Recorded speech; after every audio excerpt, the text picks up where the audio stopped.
Hello ನಮಸ್ತೆ, welcome to ಅಡುಗೆ number 1. ಇವತ್ತಿನ ರೆಸಿಪಿ ನಾನು ಪುದೀನ ರೈಸ್ ಮಾಡ್ತಾ ಇದ್ದೀನಿ. ಇದು ಸ್ಪೆಷಲಾಗಿ ಕರಾವಳಿ ಸೈಡ್ ತುಂಬ ರುಚಿಕರವಾಗಿ ಮಾಡ್ತಾರೆ. ಹೇಗೆ ಮಾಡಿದ್ದೀನಿ ಅಂತ ತೋರಿಸ್ಕೊಡ್ತೀನಿ ಬನ್ನಿ. ಇಲ್ಲಿ 1 ಕಟ್ನಷ್ಟು ಪುದೀನ ಸೊಪ್ಪನ್ನು ಚೆನ್ನಾಗಿ ತೊಳೆದ್ಬಿಟ್ಟು ಇಟ್ಕೊಂಡಿದ್ದೀನಿ. ಈಗ 1 ಟೀ ಸ್ಪೂನಷ್ಟು ಒಂದು ಬಾಳಿಗೆಯಲ್ಲಿ ಎಣ್ಣೆ ಹಾಕಿ, ಎಣ್ಣೆ ಕಾದಾದಮೇಲೆ 5 ಅಥವಾ 4 ಹಸಿರು ಮೆಣಸಿನ್ಕಾಯನ್ನ ಹಾಕ್ತಾಯಿದ್ದೀನಿ. ಇದ್ರ ಜೊತೆಗೆ 1 ಟೇಬಲ್ ಸ್ಪೂನು ಉದ್ದಿನಬೇಳೆ ಹಾಕಿದ್ದೀನಿ. ಆಮೇಲೆ ಕರಿಬೇವು ಸೊಪ್ಪು, ಒಂದು ಕೈಯಲ್ಲಿ ಆಗುವಷ್ಟು ಬೆಳ್ಳುಳ್ಳಿನ ಹಾಕಿ ಕಲರ್ ಚೇಂಜ್ ಆಗೋವರೆಗೂ ಇದನ್ನು ಎಣ್ಣೆಯಲ್ಲಿ ಬಾಳಿಸ್ಕೊಳ್ಳೋಣ. ಆಮೇಲೆ ಇದಕ್ಕೆ ಕೊತ್ತಂಬರಿ ಸೊಪ್ಪು ಮತ್ತು 1 ಟೀ ಸ್ಪೂನಷ್ಟು ಇಂಗನ್ನು ಸೇರಿಸ್ಕೊಳ್ರಿ. ಇದಾದಮೇಲೆ ವಾಶ್ ಮಾಡ್ಕೊಂಡಿರುವ ಪುದೀನ ಸೊಪ್ಪನ್ನು ಇದಕ್ಕೆ ಹಾಕ್ಕೊಳ್ಳೋಣ. 1 ಕಟ್ ಪೂರ್ತಿಯಾಗಿ ನಾನು ಹಾಕ್ಕೊಂಡಿದ್ದೀನಿ. ಇದು ಪೂರ್ತಿಯಾಗಿ ಮೆತ್ತಗಾಗೋವರೆಗೂ ಇದನ್ನು ಬಳಸ್ಕೊಳ್ಬೇಕಾಗತ್ತೆ. ನಾವು ಸೊಪ್ಪು ಯಾವ ಥರ ಬಳಸ್ಕೊತೀವಲ್ಲ ಅದೇ ಥರ ಉಪ್ಪನ್ನು ಸೇರಿಸಿ ಇದನ್ನು ಚೆನ್ನಾಗಿ ಬಳಸ್ಕೊಳ್ಳೋಣ. ಇದು ಮೊದಲಿಗೆ ಸ್ವಲ್ಪ ನೀರು ಬಿಡುತ್ತೆ, ಅದಾದಮೇಲೆ ಬರ್ತಾ ಇದು ಚೆನ್ನಾಗಿ ಬೇಯ್ದಾದಮೇಲೆ ನೀರೆಲ್ಲ ಹೋಗಿ ಪೂರ್ತಿ ಡ್ರೈ ಆಗುತ್ತೆ. ಇದಕ್ಕೆ 1 ಟೀ ಸ್ಪೂನಷ್ಟು ಜೀರಿಗೆ ಹಾಕೋಣ. ಮೇಲ್ಗಡೆ ನೋಡಿ ಈ ರೀತಿ ನೀರು ಬಿಡ್ತಾ ಇರುತ್ತೆ. ಏನಿಲ್ಲ ಅಂದರೂ ಇದನ್ನು 2-3 ನಿಮಿಷ ನಾನು ಹಿಂಗೆ ಬೇಯಿಸ್ಕೊಂಡಿನಿ ನೋಡ್ರಿ. ಅದಾದಮೇಲೆ ನೀರು ಅಷ್ಟು ಬೆಂದು ಹೋಗಿರ್ತೈತಿ.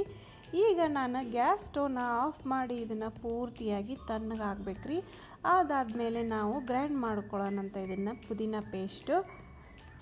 ನೋಡಿ ಪೂರ್ತಿಯಾಗಿ ತಣ್ಣಗಾಗೈತಿ. ನಾನು ಈಗ ಜಾರಿಗೆ ಹಾಕ್ಕೊಂಡು ಗ್ರೈಂಡ್ ಮಾಡ್ಕೊತೀನಿ. ನೈಸಾಗಿ ಪೇಸ್ಟ್ ಮಾಡ್ಕೋಬೇಕು ನೋಡ್ರಿ. ನೀರನ್ನು ಮಿಕ್ಸ್ ಮಾಡಿ ಸ್ವಲ್ಪ ಪೇಸ್ಟ್ ಮಾಡ್ಕೋಬೋದು. ಈ ಪೇಸ್ಟನ್ನ ನೀವು ವಾರಗಂಟ್ಲೆ ಇಟ್ಕೋಬೋದು.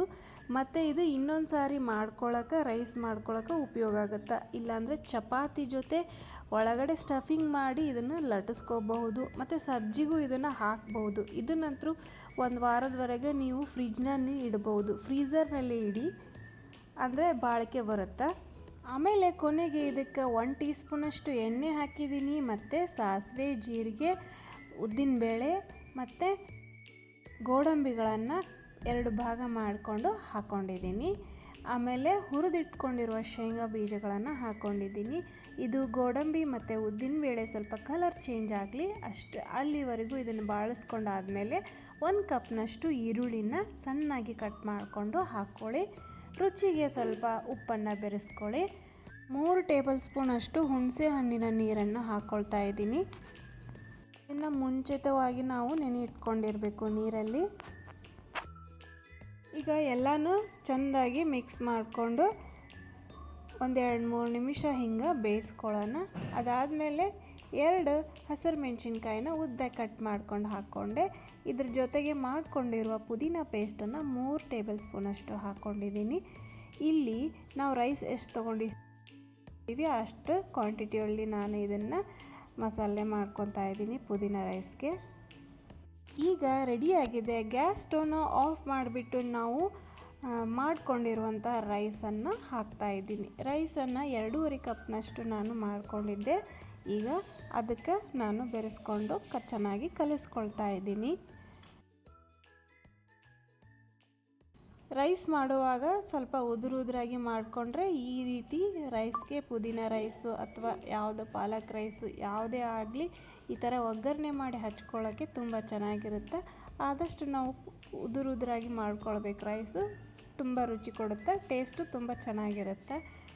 ಇದಕ್ಕೆ ಕೊತ್ತಂಬರಿ ಸೊಪ್ಪನ್ನು ಹಾಕಿ ಸರ್ವ್ ಮಾಡ್ತಾಯಿದ್ದೀವಿ. ನೋಡಿ ಎಷ್ಟು ಚೆನ್ನಾಗಿ ಬಂದಿದೆ ಪುದೀನ ರೈಸು. ಇದು ಕರಾವಳಿ ಭಾಗದಲ್ಲಿ ಬಹಳ ಮಾಡ್ತಾರೆ. ನಾನು ತಿಂದಿರೋ ನೆನಪು ಬಹಳ ಇದೆ, ಹಾಗಾಗಿ ನಾನು ಇವತ್ತು ಪುದೀನ ರೈಸು ಮಾಡಿದ್ದೀನಿ. ಈ ರೆಸಿಪಿ ನಿಮಗೂ ಇಷ್ಟ ಆಗಿದ್ದರೆ ನೀವು ಕೂಡ ಮನೆಯಲ್ಲಿ ಟ್ರೈ ಮಾಡಿರಿ.